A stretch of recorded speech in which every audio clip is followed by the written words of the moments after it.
Bom dia, bom dia! Bom dia com muita alegria. E hoje nós teremos a ferida da humilhação.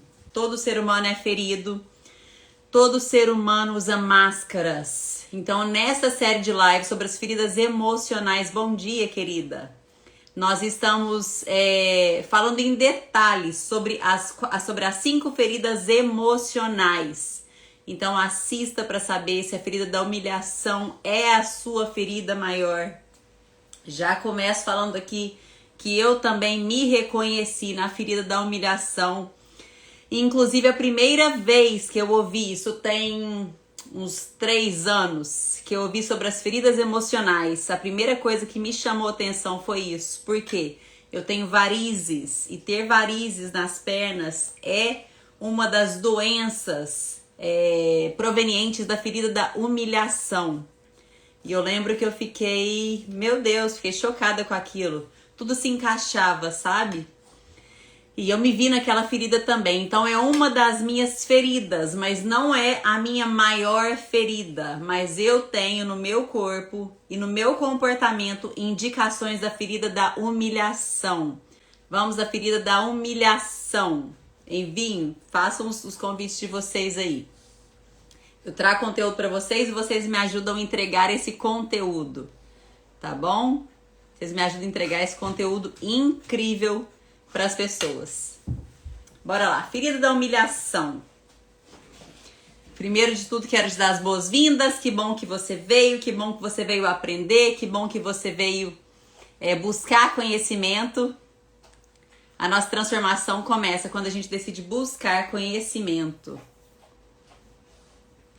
Então vamos lá. Hoje nós vamos aprender sobre a ferida da humilhação. O que significa humilhação no dicionário? E vai contando pra mim se você assistiu as 2 primeiras lives. A primeira foi sobre a rejeição, a ferida, a paz do Senhor, Lê. Obrigada.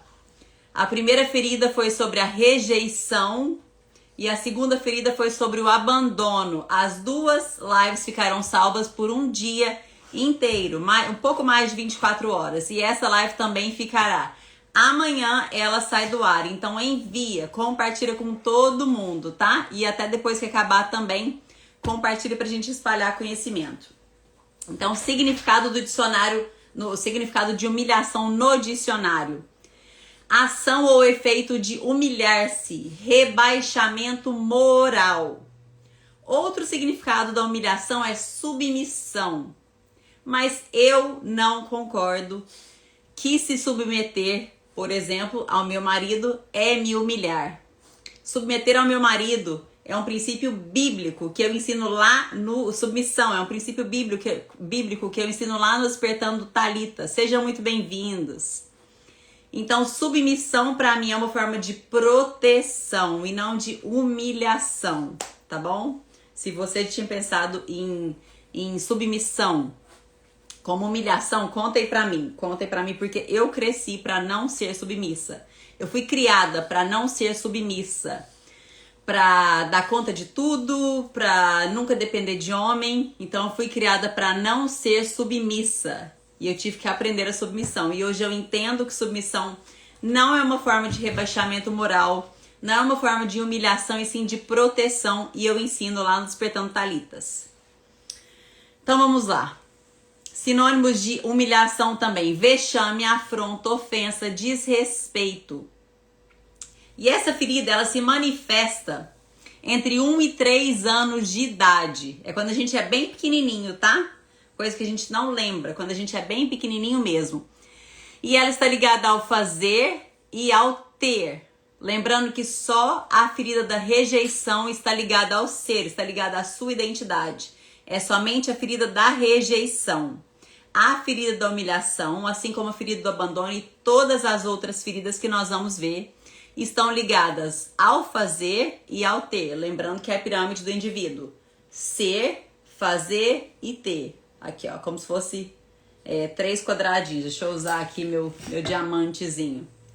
Ser é o maior, fazer é no meio e ter é só aqui na pontinha, tá bom? Então a ferida da humilhação está ligada ao fazer e ao ter. Somente a ferida da rejeição está ligada ao ser. Quem for entrando, vai compartilhando a live com todo mundo aí. Essa ferida, ela se manifesta no momento do desenvolvimento das nossas funções do corpo físico. Período que a criança aprende, período que a criança começa a ser desfraldada, tá? Que ela começa a aprender a comer sozinha, que ela começa a usar o banheiro, período que ela começa a falar e a entender, ouvir, escutar, compreender o que os outros estão falando dela. A paz do Senhor, seja muito bem-vinda. E ela consegue entender o que os adultos estão dizendo. E o momento do despertar dessa ferida é no momento que a criança sente que um dos seus pais tem vergonha de alguma coisa que ela fez, de uma má criação, ou por ela estar suja. Por exemplo, em público, a criança comeu e ela se sujou todos e os pais estão num lugar, não sei, num lugar especial. Os pais, meu Deus, essa criança tá sempre suja, essa criança se suja toda. E a criança escuta aquilo, ela entende e aquela ferida é despertada nela. Quem aqui é mãe, coloca nos comentários eu pra mim, que nós vamos nos identificar nesse próximo exemplo demais. Eu, por exemplo, já passei com todas as três. Coloca aí pra mim quem é mãe. Se você é mãe, coloca nos comentários. Eu, Larinha, eu. Vai colocando aí. Eu. Sejam muito bem-vindos. Eu sou mãe de 3 e eu passei por isso com as minhas 3 filhas. E o que foi isso que eu passei com as minhas 3 filhas? Aquele momento que a criança faz cocô no berço, enfia a mão na fralda e espalha por tudo quanto é lado. Quem passou por isso? Eu passei por isso. Às vezes a criança come e ela espalha em tudo. E quando você entra no quarto, meu Deus, é aquele susto. Ah! Tem nem lugar de encostar na criança. Você sai encostando assim, né? Quer pegar ela e jogar ela no banheiro, nem encostar. Quer pôr de roupa mesmo. A gente sente nojo, né? A gente assusta. E a ferida da humilhação também pode ser desenvolvida nesse momento. A ferida, meu Deus, né, pastor? Não passou por isso ainda. Profetiza que vai passar, porque o pastor ainda tá solteiro, vai arrumar uma esposa, vai ter filhinhos e vai passar por isso também, vai rir muito. Então é aquele susto. E a ferida da humilhação pode ser desenvolvida naquele momento, porque a criança sente que você está com vergonha, que você está com nojo dela. E pra ela, aquele cocô é super legal, que legal, eu peguei um negócio, eu tô passando a mão, eu posso espalhar. Entende? Pra ela não é um motivo de nojo. Pra ela aquele cocô simplesmente faz parte dela, ela fez ali, tá tudo certo. Então quando a gente expressa esse nojo, essa repulsão, a criança entende aquilo como, opa, então isso aqui não é bom, então eu fiz uma má criação. Então eu fui uma menina, fui um mau menino, eu fiz algo ruim. Esse espalhar esse cocô não foi uma coisa boa. Pra gente adulto não é, pra criança tanto faz, tanto faz. Outra coisa também que as minhas filhas fizeram foi mexer no vaso. Meu Deus do céu, o mexer no vaso pra mim foi pior do que o cocô. O cocô pelo menos eu sabia que era delas, agora mexer ali no vaso, meu Deus, eu queria morrer, eu queria jogar assim, ó, Clorox nelas. E aí, como é que você reagiu? Você riu, você brigou, você assustou, você recriminou seu bebê? Como que você reagiu a esses momentos de susto, de nojo para nós adultos? E nesses momentos aí, essa feridinha, dependendo da sua reação e de como que o seu bebê, de como que a sua criancinha recebeu isso pode ter despertado a ferida da humilhação na vida dela, tá? Então, por isso que eu falo, gente, todo mundo tem ferida, todo mundo tem ferida, todo mundo tem ferida e todo ser humano usa máscara. Sejam muito bem-vindos. Imagina que também criancinha que faz xixi na cama depois do desfraude. Tem criança que fica muito tempo fazendo xixi na cama, né? E a mãe às vezes ameaça, se você não parar de fazer xixi, eu vou contar para seus amiguinhos na escola. Imagina a vergonha daquela criancinha de ser humilhada na frente dos amigos ou na frente dos primos, né? Ou, por exemplo, também aquela criança que mama mamadeira até uma idade mais avançada. Eu parei de mamar mamadeira com 7 anos de idade. Eu amava. E eu lembro que a gente chegou da fazenda e minha mãe falou, vamos parar de mamar mamadeira? Eu falei, então vamos, estou grande, né? Mas foi uma dor.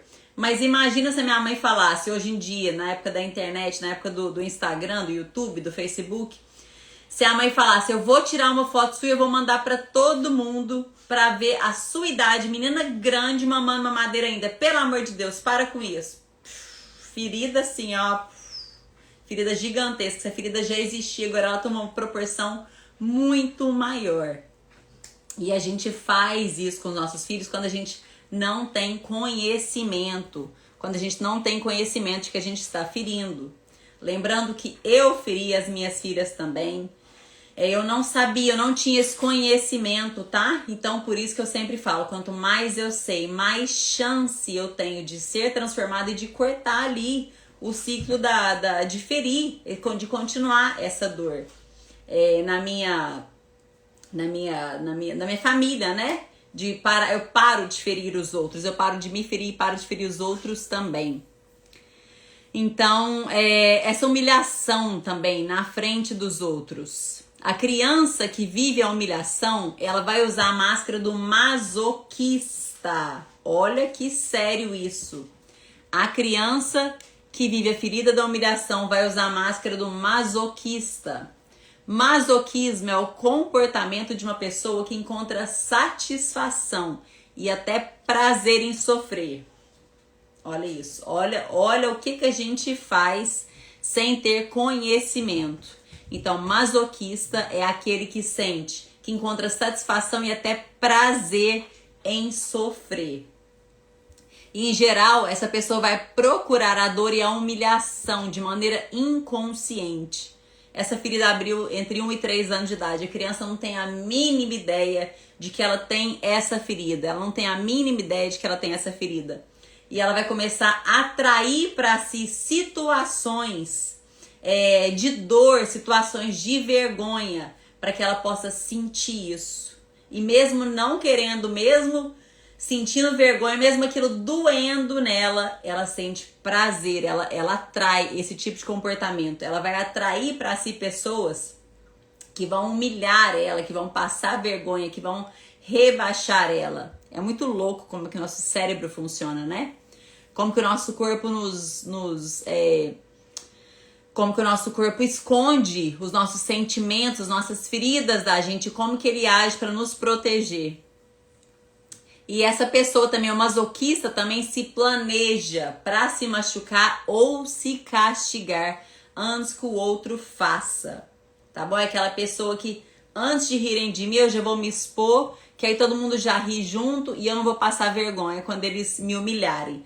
Já que eu vou ser humilhada, aquela pessoa que já anda com aquele emblema, né? Já que eu vou ser humilhada, então é melhor que eu mesma faça isso. E vou me usar de exemplos, tá? Comecei contando a live que eu me identifiquei na ferida da humilhação quando eu ouvi falar uns 2 anos e meio, 3 anos, não lembro exato. Deve ter uns 3 anos. Quando eu ouvi pela primeira vez, principalmente pelas varizes que eu tenho, que é um dos sintomas, ter varizes. Eu falei, meu Deus, não é possível. E eu fui me identificando. E eu planejava, eu falava as coisas, fazia graça de mim mesma. Às vezes as pessoas nem estavam reparando, mas eu mesma atraía aquela atenção fazendo graça pra mim mesma. Por que também? Eu cresci numa casa com muita crítica. A família do meu pai é muito crítica, é algo normal pra eles. Pessoas feridas ferem, eles provavelmente não têm consciência disso ainda, né? Então, pessoas feridas ferem. E eu cresci num ambiente de muita crítica. Crítica mesmo, de rir das pessoas, de apontar, de rir, de fazer graça, de humilhar as pessoas, tá? A gente achava legal. E eu passei um pouco disso pra minha filha mais velha também. Até que eu comecei a ver ela, falei, gente, isso é muito feio, para com isso. Ela começou a fazer, eu comecei a recriminar ela. Aí que eu fui ver. Eu mesma fiz aquilo nela, e quando eu vi, era como se eu estivesse me olhando no espelho. Eu falei, isso é muito feio, nós não podemos falar dos outros, as pessoas são diferentes. Mas eu cresci num ambiente de muita crítica, muita crítica. Então, pra mim, isso era normal. Eu mesma me criticava. Eu não sabia que eu tinha uma dor. Eu não sabia que eu tinha uma dor e eu mesma me criticava. Antes que vão me criticar, eu mesma me critico. E eu falei um negócio aqui, né? Que as pessoas andam, é escrito na testa, né? Atraindo, aquele, como se fosse um lembrete, atraindo aqui, ó. Vem me humilhar, vem me humilhar. E quando eu fiz isso, eu lembrei de uma das críticas que eu sempre fiz comigo mesma, com relação à testa. Eu fazia graça da minha testa, falando que a minha testa era grande pra atrair aquela atenção, e aí as pessoas reparavam e falavam, realmente, sua testa é grande. É um outdoor aí, pode escrever as coisas. E aí eu não gostava daquilo. Mas eu mesma começava essa crítica, tá? Eu mesma começava. E eu fui muito criticada com testa. Meus primos, minha irmã falavam da boca que era muito grande, sorriso largo. E hoje não tem problema nenhum com nada disso. Super em paz com a minha testa aí, ó. Uso o cabelo pra trás, não tenho problema nenhum. Amo esse bocão, podia ser maior. Mas, enfim, era uma coisa que eu mesma atraía pra mim. Pessoas que iam rir de mim por causa disso, tá bom? E vamos lá. O que desencadeia a ferida da humilhação é o que a pessoa faz ou o que ela não faz. O que ela tem ou o que ela não tem. Eu e meu marido falamos muito de uma coisa aqui em casa. Às vezes, inclusive, ele tá aqui. Sejam muito bem-vindos. Sobre o que tinha, o que não tinha quando era criança. E ele sempre fala daquele, como que chama aquele tênis, que chute, né? Que as crianças amarravam. Acho que era o que chute mesmo que ele não tem. Coloque aí nos comentários, coração, o que era o sapato que você queria ter. E as outras crianças tinham isso, e você não tinha. Então, eu lembro da mochila que todo mundo tinha. Eu lembro daquele estojo do Paraguai que tinha 1000 botões que você apertava. Meu Deus, aquilo era legal demais. Então, algumas amigas tinham e eu não tinha. Eu não tinha aquilo. Então, aquela ferida da humilhação, toda vez que eu via as pessoas tendo e eu não podendo ter, aquilo doía também, tá?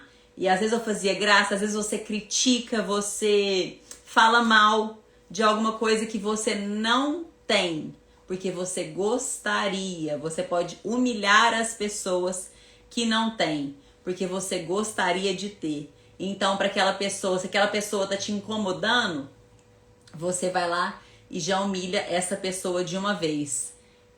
Não vem fazer graça aqui não, tá? Não tô nem aí. Pode ter a mochila que você quiser, minha mochila é mais bonita, minha mochila é maior, entendeu? Coisa de criança, né? A gente humilha a outra pessoa. Eu fiz um post há pouco tempo no Instagram. Se te incomoda, sobe o teu nível. Se tá te incomodando, vai se cuidar, vai se tratar. Você tem feridas na alma e quanto mais tempo você demorar, mais você vai sofrer. Então vai se cuidar. Vai cuidar da sua vida, vai se tratar. Porque uma pessoa que cresce e não se trata, ela vai fazer e ela vai ter tudo quando ela crescer, tá? Ela vai ter tudo que ela não podia quando ela era criança. Como uma forma de compensar essa ferida. Como uma forma de compensar a dor da humilhação. Dei um exemplo do meu marido aqui com o sapato. Eu acredito que era o que chute mesmo que ele queria ter e ele não podia ter quando ele era criança. E hoje em dia ele ama sapato. Quando a gente viaja, eu levo lá uns 3 pares de sapato, ele leva uns 7. Ele leva uns 7 pares de sapato. O que é isso? É uma forma de compensar o que ele não pôde ter quando criança. O meu pai da mesma forma. O meu pai tem um closet cheio de sapato. Ele tem muito mais sapato do que a minha mãe. É uma forma de compensar. Eu não pude ter quando eu era criança, agora eu vou ter. Agora eu vou ter com gosto. Agora eu posso, eu cresci, agora eu vou ter com gosto. Fazer e ter coisas se tornam meios para compensar a ferida da pessoa, tá? E lembrando que, sejam muito bem-vindos, lembrando que uma pessoa pode viver uma experiência de vergonha, viver uma experiência de humilhação, sem que a ferida da humilhação seja despertada, tá? ou ela pode ser num grau muito baixo, não ser a sua maior ferida, tá bom? Sempre vai ter uma ferida que sobressai, você sempre vai ter uma ferida maior, como eu disse. A ferida da humilhação nunca foi a minha maior ferida, tá bom? Você sempre vai ter uma ferida que vai sobressair, aquela que você se identificar mais com os sintomas. Então vamos lá. Uma pessoa que masoquista, ele atrai para si pessoas que vão envergonhá-lo, e ele atrai para si também, ele se responsabiliza pela culpa de tudo que acontece com os outros. Aconteceu uma coisa ruim, a culpa é minha. Ele se culpa, ele se responsabiliza. E ele atrai para si pessoas que vão envergonhar. Então vamos lá. Qual que é a diferença entre vergonha e culpa? Estão entendendo tudo direitinho? Faz joinha para mim. Como que tá a velocidade? Estou falando muito rápido. Vocês estão conseguindo entender? Estão conseguindo acompanhar? Conversa comigo aí. Conversa comigo. Fala pra mim como é que tá. Antes de eu continuar. Quem não compartilhou a live ainda, compartilhe. Compartilhe. Tá ótimo? Então tá. Então bora continuar.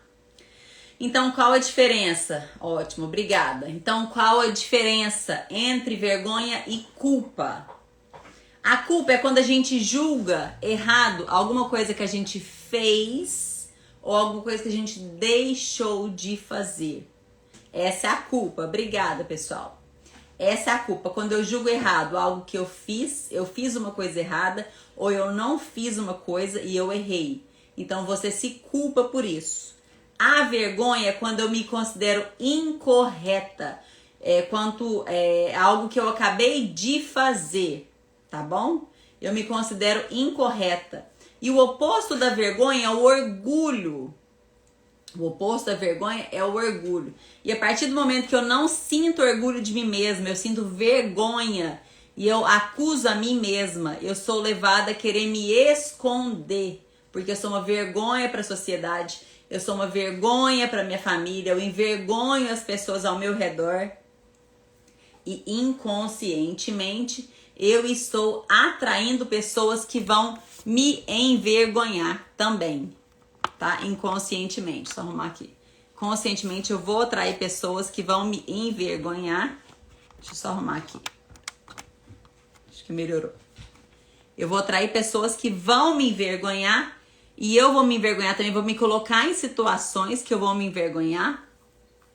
E eu vou querer me esconder também. Então a pessoa pode se sentir culpada sem ter vergonha. Mas ela não pode ter vergonha sem se sentir culpada. Então todas as vezes que ela tem vergonha, ela está se sentindo culpada de alguma coisa. Tá bom? O masoquista também, a pessoa que usa, né? É a máscara do masoquista. A pessoa que tem a ferida da humilhação. O masoquista também, ele se julga sujo, se julga uma pessoa sem coração, se julga uma pessoa inferior às outras pessoas, sejam muito bem-vindos. Se julga uma pessoa inferior às outras pessoas e ele vai desenvolver um corpo grande que vai trazer vergonha. Essa pessoa vai engordar. O masoquista é gordinho, a masoquista é gordinha. Eles estão com sobrepeso, eles vão engordar para trazer vergonha para eles. Comece aí, já peguem papel e caneta, quem não pegou, e começa a anotar. Começa a anotar aí sobre a ferida da humilhação, para que você possa ver. Estou me identificando com isso? Não estou me identificando com isso? Como eu comecei dizendo, eu me identifiquei na ferida da humilhação, mas não é a minha ferida, não é a minha ferida maior, não é a ferida que eu mais me identifiquei. Até mesmo pelo corpo, que eu nunca fui gordinha, mas eu tenho varizes. Inclusive, semana passada eu estava tratando as varizes que eu tenho nas pernas. Olha isso. Olha como que o nosso corpo grita. O nosso corpo fala. Se você não escuta, ele grita. Ele vai gritar as suas feridas. Seja muito bem-vinda, minha querida. Então, o nosso corpo fala. E eu me identifiquei. Então, a pessoa, para se humilhar, ela vai engordar. Ela vai engordar. E ela, eu falei para se engordar, para se envergonhar, a pessoa vai engordar para se humilhar ainda mais, tá bom? Então o corpo do masoquista tem excesso de gordura. Eu não tô falando uma pessoa um pouquinho gordinha, não. Uma pessoa que tem excesso. Você consegue ver que a pessoa é gordinha ou você olha no espelho e você fala, eu sou gordinha. E não é só fases. Ah, você acabou de ter filho, você vai lá e engorda, engorda na gravidez, depois você emagrece. Não é disso que eu estou falando. É uma pessoa que sempre teve problemas com peso. A pessoa sempre lutou contra a balança, sempre tentando emagrecer, tá bom? Essa pessoa não é grande por músculos ou não é grande de altura, essa pessoa tem excesso mesmo, é uma pessoa gordinha, tá?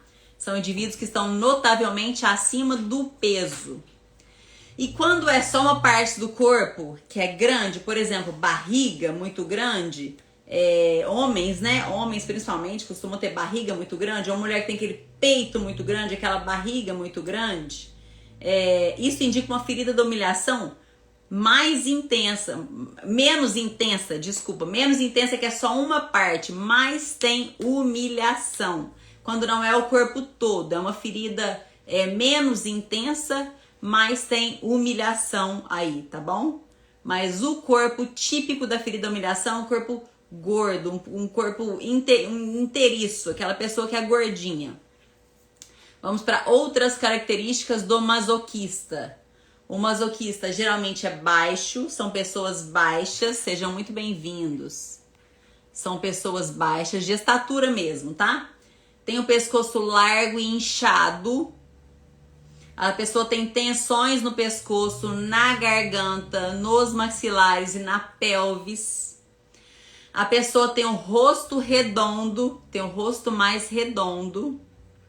Vai anotando aí, vou tomar uma água, vai anotando. Vai compartilhando e sejam muito bem-vindos. A pessoa tem os olhos arregalados e inocentes como de uma criança, tá? Lembrando que você não vai se identificar em todas as características, mas quanto mais você se identificar, mais certa você está de que essa é a sua ferida, tá bom? Quanto mais você se identifica, mais intensa é a sua ferida. O masoquista faz tudo para os outros. E isso é bem comum entre nós. As mães estão sempre fazendo tudo, sempre correndo, fazendo tudo para os nossos filhos, fazendo para o nosso marido, cuidando da casa, cuidando do trabalho, cuidando de tudo e de todos. E depois a pessoa masoquista fica revoltada, falando que ela não aguenta mais cuidar de tudo sozinha, não aguenta mais cuidar de todo mundo. Eita, fala Deus! É a pessoa que faz tudo para todo mundo, mas ela reclama. Lembrando que o nosso primeiro ministério é cuidar da nossa família, é servir a nossa família, tá bom? É o nosso primeiro ministério, é a nossa família. Mas o masoquista é aquela pessoa que faz tudo para todo mundo. Ele vai assim, ele go above and beyond, ele faz tudo, ele vai a milha extra para as pessoas. Mas é aquela pessoa que depois ela reclama, ela se sente exausta, ela se sente, sou empregada dessa casa, eu faço tudo aqui, ninguém me ajuda. Pessoa que fica por aqui, atolada. Lembrando que a sua ferida fere e a sua cura, tá? Enquanto mais eu sei, mais perto eu estou. A conscientização já é o começo da sua cura, porque aquilo que eu reconheço, eu busco ajuda e eu vou me curar, tá bom? Então o masoquista, ele fere, fazendo tudo para os outros.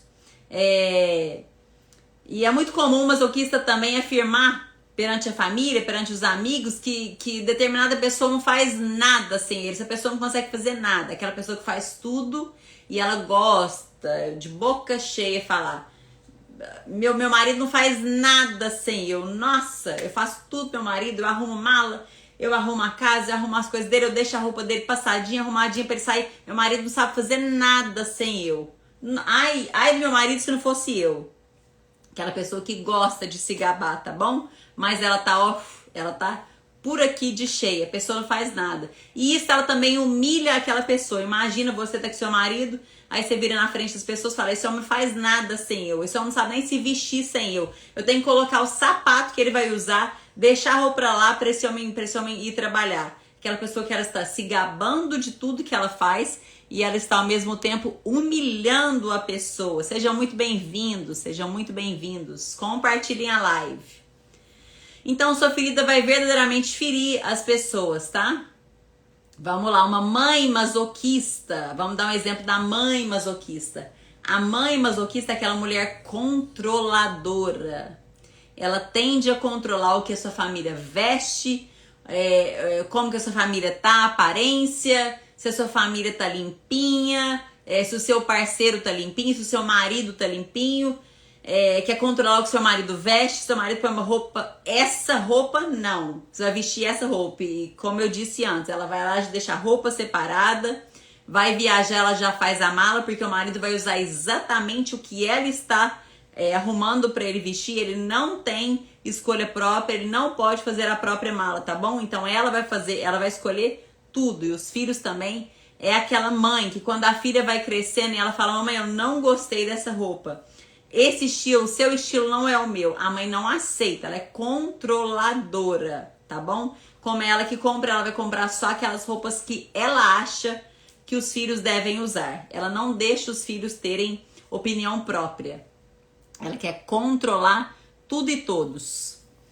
Ela é frequentemente apegada à mãe, ela é frequentemente apegada à mãe, a pessoa, o masoquista, é muito apegado à mãe, tanto o homem tanto o filho quanto a filha, tá?